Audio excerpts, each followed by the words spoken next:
Hello, in this video I'm going to show you how to install Cognos Developer Trial Edition onto Windows Server 2012. I have already downloaded the GZ file from the IBM website, and I'll provide a link to that in the description below. From this point we will need to decompress. I'm using 7-zip, it works quite well. It's open source and free as well.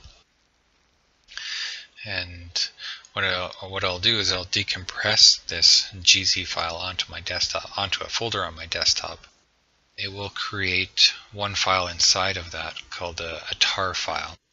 And what we'll need to do with that tar file is to decompress it as well.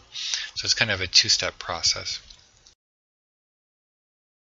And this process will take some time. So what I'll do is I'll speed up the video so you don't have to waste your time and still wait around for my slow computer. Okay, be back in a bit.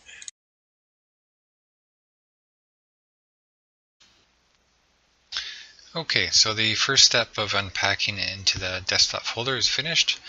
Now I can go into that folder and decompress the tar file that's inside there. Again, use the 7-zip application to do that for us, and I'll speed up the video once more so you don't have to waste your time just watching the progress bar.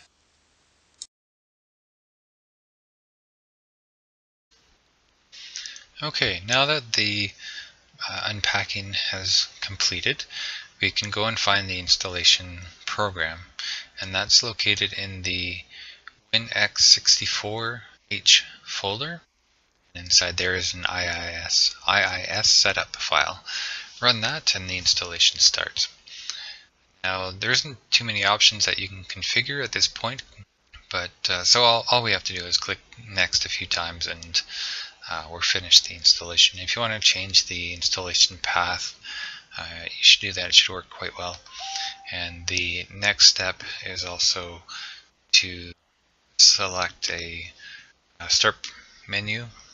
You can change that name if you like. And here we set up the initial username and password for the administrator. So make sure that you write this password down because you will need it in the next step. And on the next screen is the database username and password, so chances are you won't need that, but just in case, you should write that down and keep it handy. And from here the installation does take quite a while, so I will speed up the video once more and come back when it's complete.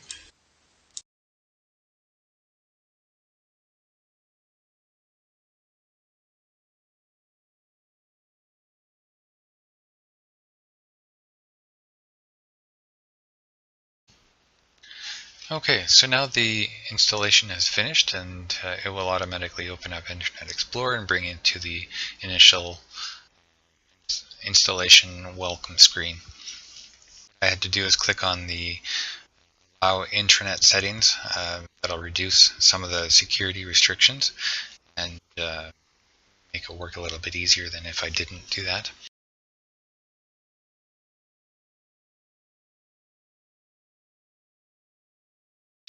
So I click on Finish, and here we can see that the installation is still occurring, but it's giving us a little bit more information. On the right hand side there's the event messages. That's kind of a live view of what's happening. And you can click on the view logs to see more detailed information about what's happening. You do have to click refresh to see anything new that might have popped up in the recent period.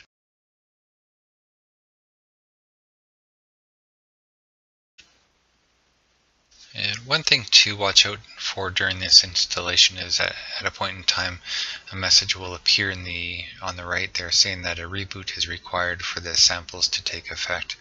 While the installation is still occurring, there's still other things going on, so don't reboot the computer quite yet. We'll wait until it says that the installation is complete and another pop-up window will appear. So just wanted to make note of that, and let's speed through the rest of this here. Okay, so when this process is complete, an Internet Explorer window will pop up asking you to log in again. So you'll use that administrator username username and password that you typed in the installation setup process, and then you'll be signing into your completed version of Cognos.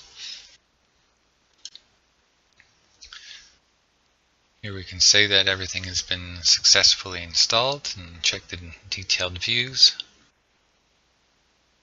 So now it's a good point to the computer just so that samples database is installed properly and that you can access it.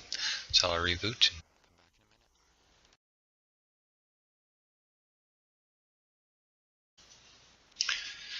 Okay, so now that we've rebooted, in the start menu we can see that there's many new Cognos applications that have been installed.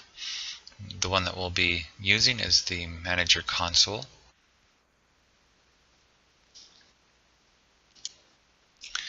And you may notice that if you try to open it, that it doesn't open or it's not working quite yet. That's because the IBM services database, all that isn't quite finished restarting after the reboot. So it takes some time for those services to start, depending on your computer and maybe how much data you have. If you want to keep an eye on it, you can open up the services console. You can find that by typing in the DOS prompt services.msc, and you can find that in the IBM Cognos service. Once that service is running, then you should be able to sign into the Cognos webpage.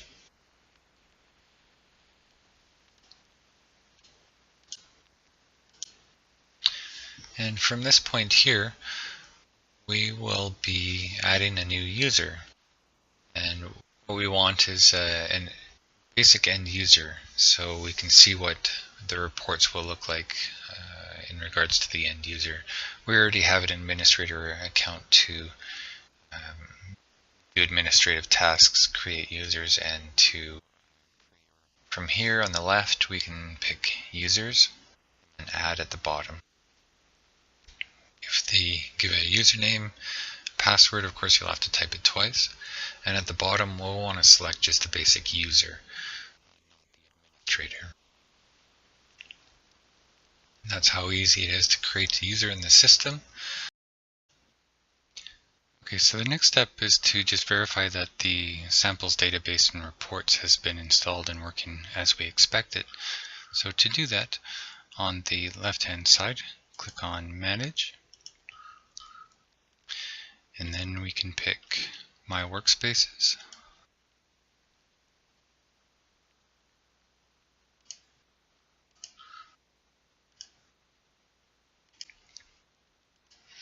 And then from the menu system at the top, pick Open. In the public folders, pick Samples, Models, Cognos Workspace Samples, and then the tabbed Workspace report. It's kind of an interesting report. It's got a bunch of different specs in there, so open that up, and it will take a little bit for it to open up because it's the first time. But once that's working, and if it opens up for you, then this completes our installation. Start poking around with other things. So enjoy this video. Keep an eye out for some more.